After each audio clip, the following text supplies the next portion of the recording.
lại lời thề xưa rất khẽ, mà giờ đây chỉ còn tiếng tàn rơi.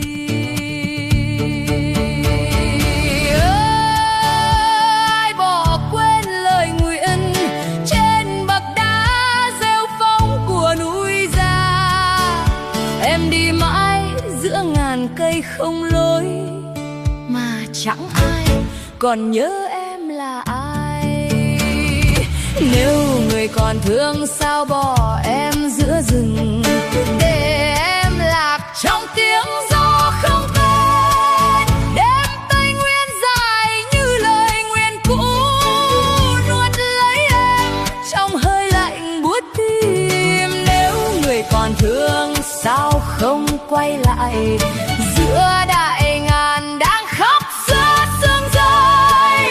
Em giữ lại những lời chưa kịp nói, cho đến khi lửa tan trong mắt người.